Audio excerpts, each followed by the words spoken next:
35절까지입니다. 출애굽기 32장 15절에서 35절입니다. 오늘도 영상을 보면서 본문을 보도록 하겠습니다.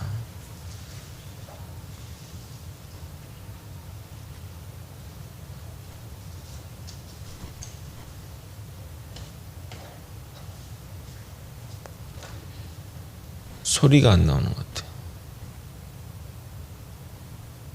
손에 있고 그 판의 양면 이쪽 저쪽에 글자가 있으니 그 판은 하나님이 만드신 것이요 글자는 하나님이 쓰셔서 판에 새기신 것이더라. 여호수아가 백성들의 요란한 소리를 듣고 모세에게 말하되 진중에서 싸우는 소리가 나나이다. 모세가 이르되 이는 승전가도 아니요 패하여 부르짖는 소리도 아니라 내가 듣기에는 노래하는 소리로다.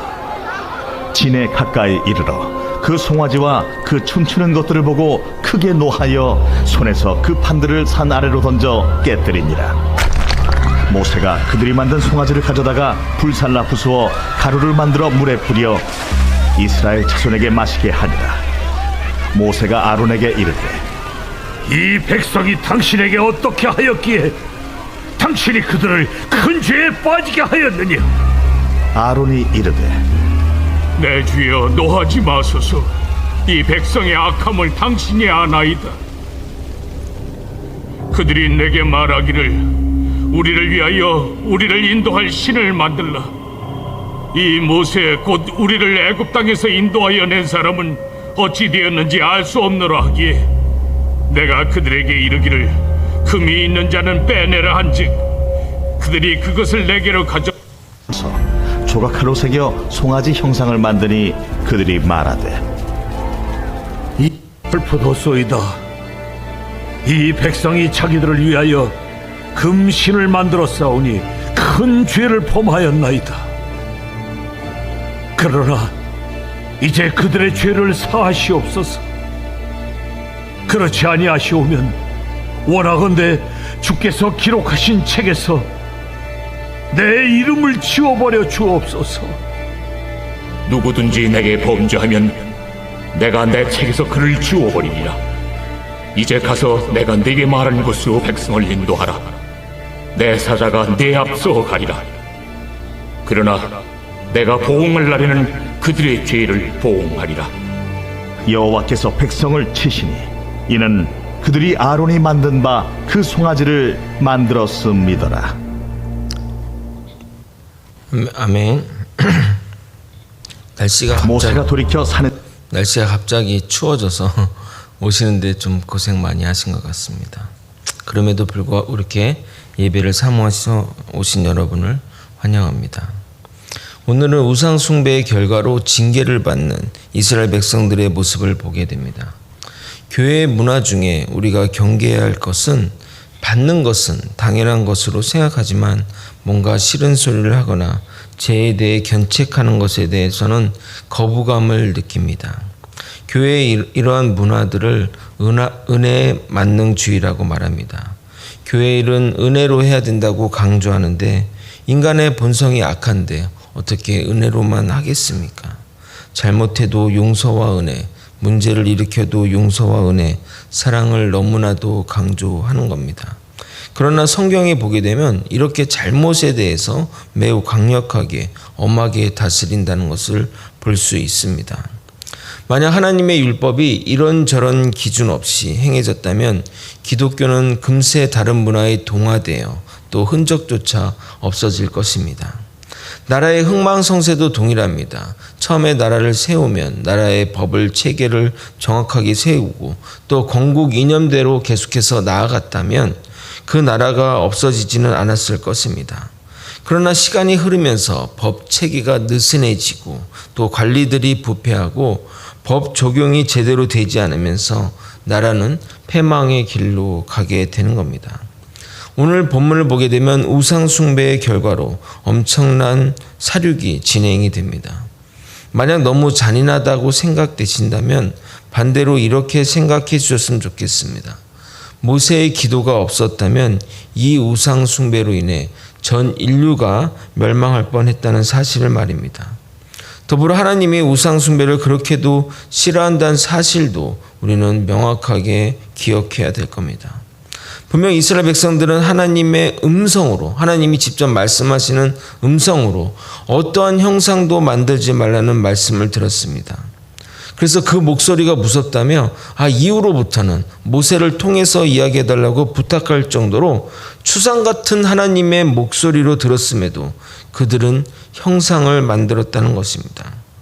사실 이전까지는 하나님이 이스라엘의 어떤 행동에도 벌을 내리지 않았지만 모세를 통해 하나님을 불평불만을 해도 길이 참으셨지만 결국 이스라엘 백성들의 도를 넘은 죄를 징계하시게 되는 것입니다. 오늘은 이 징계의 과정을 살펴보며 우리에게 주시는 깨달음과 지도자는 어때야 되는지 또 그 부분을 나눠보도록 하겠습니다. 대통령이 부재 중에는 부통령이, 우리나라는 부통령이 없으니까 국무총리가 직무를 대항하는 것이 당연한 것처럼 모세의 부재 중에는 아론이 그 역할을 감당해야 됩니다. 40일간의 부재로 인해 백성들이 불안해하면 그들을 달래면서 우리 기도의 자리로 갑시다. 곧 올 겁니다. 우리 기도하면 하나님 응답해 주지 않습니까? 라고 해야 되는데 오히려 그 백성의 이야기를 듣고 죄악으로 몰고 간 아론의 모습을 볼 수 있습니다. 그리고 그 백성들에게 금고리를 받아가지고 녹인 다음 자신이 본 손으로 세공 조각칼로 송아지상을 만들고 또 제단을 쌓고 여호와의 절이라 공표한 것은 모두 다 아론의 행동입니다. 보십시오. 백성이 한 것이 무엇이 있냐 말입니다. 4절과 5절 한번 4절과 5절 32장 4절과 5절을 한번 읽어드리도록 하겠습니다. 아론이 그들의 손에서 금고리를 받아 부어서 조각칼로 새겨 송아지 형상을 만드니 그들이 말하되 이스라엘아 이는 너희를 애굽 땅에서 인도해 너희의 신이로다 하는지라. 아론이 보고 그 앞에 제단을 쌓고 이에 아론이 공포하여 이르되 내일은 여호와의 절이니라 하니 거기다가 모세가 내려와서 아론을 책망하자 백성들이 얼마나 악한지 모르냐며 핑계를 대고 본인이 분명히 송아지를 새겨 만들었음에도 불구하고 금을 불에 던지니 송아지가 나왔다고 말하게 됩니다. 정말 우유부단하고 책임감지지 않으며 거짓말까지 최악의 리더 3종 세트라 할 수 있습니다. 21절부터 25절을 한번 읽어보도록 하겠습니다. 모세가 아론에게 이르되 이 백성이 당신에게 어떻게 하였기에 당신이 그들을 큰 죄에 빠지게 하였느냐. 아론이 이르되 내 주여 노하지 마소서. 이 백성의 악함을 당신이 아나이다. 그들이 내게 말하기를 우리를 위하여 우리를 인도할 신을 만들라. 이 모세 곧 우리를 애굽 땅에서 인도해낸 사람은 어찌 되었는지 알 수 없노라 하기에 내가 그들에게 이르기를 금이 있는 자는 빼내라 한즉 그들이 그것을 내게 가져왔기로 내가 불에 던졌더니 이 송아지가 나왔나이다.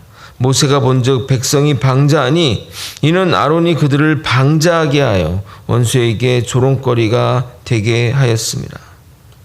물론 아론의 변명에도 불구하고 모세는 이 잘못이 또 아론에게 있음을 알았습니다. 그러나 좀 안타까운 것은 왜 이 아론을 벌하지 않는가 생각이 듭니다. 백성이 강압적인 요청에 의한 것이라 할지라도 정도를 넘어섰기 때문입니다. 모세에게 아론은 가족이고 또 형이고 또 어려운 시절을 같이 이겨낸 동지이기에 그를 벌하지 않는다 할지라도 하나님은 그를 벌해야 하는 것 아닌가 생각할 수 있습니다. 죄 있는 곳에 징계가 있기 때문입니다. 그런데 모세가 인생의 말년에 쓴 회고록에 보면 그 이유를 알 수 있습니다. 모세는 기도로 이스라엘 백성에 대한 하나님의 진노를 막았고 그의 형 아론의 멸망도 막아서게 됩니다. 여호와께서 심히 분노하사 신명기 9장 19절에서 20절 읽도록 하겠습니다. 여호와께서 심히 분노하사 너희를 멸하러 하셨으므로 내가 두려워하였노라. 그러나 여호와께서 그때에도 내 말을 들으셨고 여호와께서 또 아론에게 진노하사 그를 멸하러 하셨으므로 내가 그때에도 아론을 위하여 기도하고 그 아론이 죽지 않았던 건 모세가 중보했기 때문인 것입니다. 백성들은 분위기 따라 움직이고 공동체나 또는 전체적인 부분을 생각하지 않고 자신만을 생각하고 움직이기에 무엇보다 그들을 지도하는 자가 정말 중요합니다. 그러므로 지도자는 지도자의 철학을 가지고 있어야 하고 외압이나 주변 소리에 흔들리지 않으며 무엇보다 하나님을 제대로 알아야 됩니다. 그렇지 않게 되면 장님이 장님을 인도하는 것처럼 다 멸망으로 모든 사람을 이끌고 감을 잊어서는 안 됩니다. 반면 모세는 자신의 백성들을 위해 기도하고 죄를 사해달라고 기도합니다. 만약 그리 아니하실 거라면 자신의 이름 또한 생명책에 빼달라고까지 기도하게 됩니다. 31절 32절은 같이 한번 읽어보도록 하겠습니다. 31절 32절입니다. 함께 읽겠습니다. 시작. 모세가 여호와께로 다시 나아가 여짜오되 슬프도소이다. 이 백성이 자기들을 위하여 금신을 만들어 싸우니 큰 죄를 범하였나이다. 그러나 이제 그들의 죄를 사하시옵소서. 그렇지 아니하시면 원하건대 주께서 기록하시는 책에서 내 이름을 지워버려 주옵소서. 모세 또 느헤미야 같은 이런 그 하나님의 참된 지도자들을 보면 자신들의 잘못뿐만 아니라 자신의 수하의 잘못까지 책임지는 모습이라 할 수 있겠습니다. 모세는 산을 내려오면서 하나님이 손수 써준 언약의 돌판을 아래로 집어던져 깨트리게 됩니다. 그리고 만든 송아지를 불살라 부숴서 가루를 만든 다음에 물을 부어 백성들에게 먹게 합니다. 성경 인물에 대한 분석하고 연구하는 임상심리학자들은 모세를 매우 다혈질적인 인물로 평가합니다. 던질 게 따로 있지. 하나님이 써준 언약의 돌판을 무슨 깡으로 던져버리고 그런 정말 대단하다는 생각이 듭니다. 거기다가 송아지상을 불로 붙여서 막 부숴가지고 갈아 마시게 하는 장면은 엽기적이기까지 합니다. 그가 젊은 시절에 주먹질로 애굽 사람을 때려 죽인 것도 이 다혈질적인 모습이라 평가를 합니다. 그러나 그가 돌판을 던진 것은 단순한 화를 표시하는 것이 아닙니다. 언약이 깨어졌음을 의미하는 겁니다. 이 이후에 모세를 불러 다시 돌판에 하나님이 그 언약을 새겨주는 것은 다시 언약을 체결한다는 의미임을 알 수 있습니다. 하나님의 언약은 되돌릴 수 없고 실패한 언약은 되살릴 수도 없습니다. 그만큼 하나님은 우리와 맺은 이 언약에 진심이고 최선을 다하고 계신 겁니다. 우리가 지난번 설교를 통해 확인했듯이 무려 3번에 걸쳐 확인하고 또 확인하고 재차 확인하고 언약을 맺었습니다. 거기다가 피를 뿌려가면서 양쪽 다 피를 뿌려가면서 언약 체결식을 했는데 어떻게 40일 동안 모세가 안 보인다고 언약을 깨트릴 수 있게 했습니까? 그러므로 모세의 분노가 아닌 하나님의 분노인 겁니다.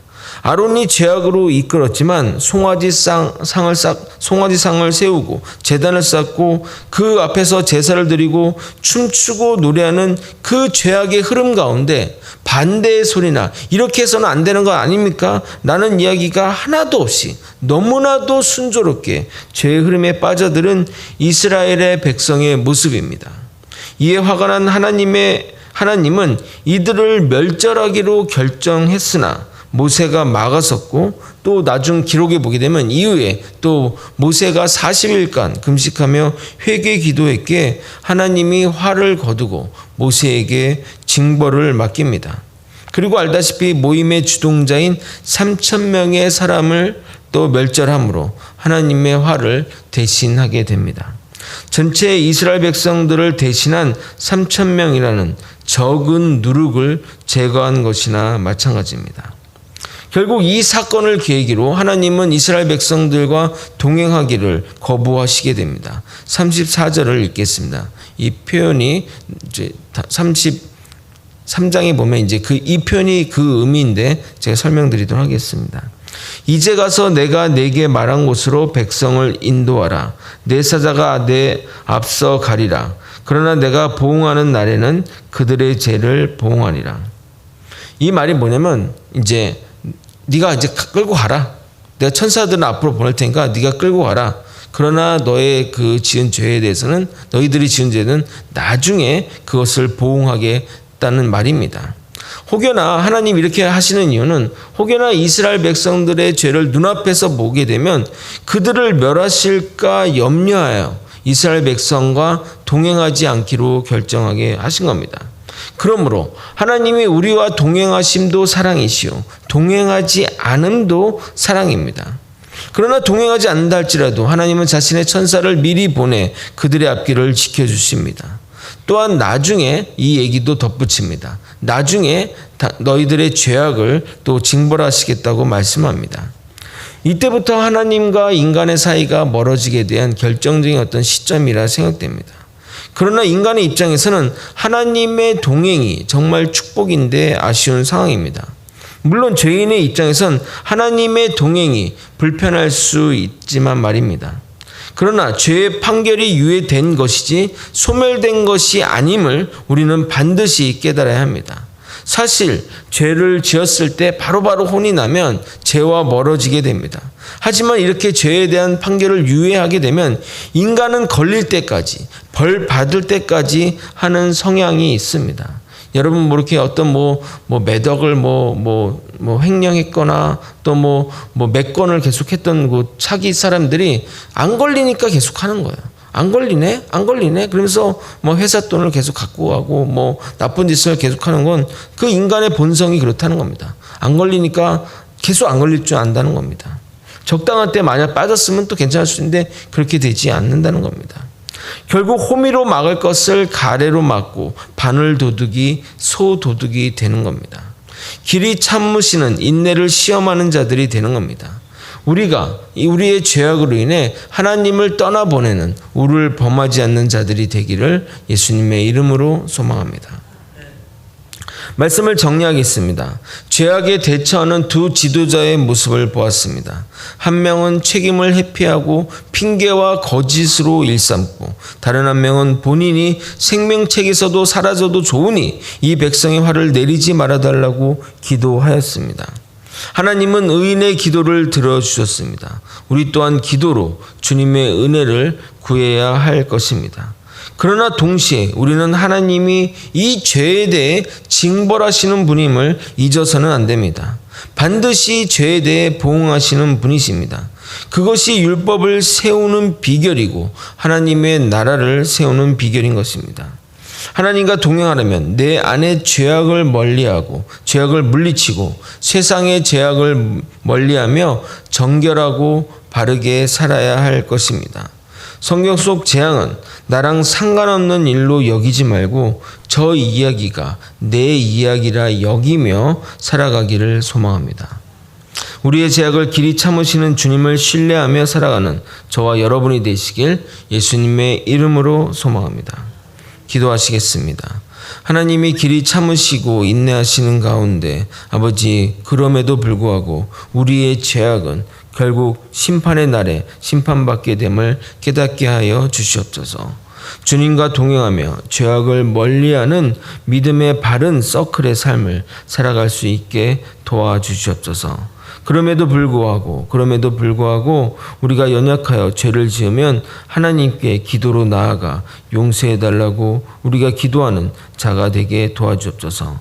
그때마다 하나님의 한량없는 은혜가 우리에게 부어짐을 깨닫고 주님의 은혜의 자리로 나아가는 우리 모두가 되게 도와주시옵소서. 사랑이 많으신 예수 그리스도 이름 받들어 기도드리옵나이다. 아멘. 주기도문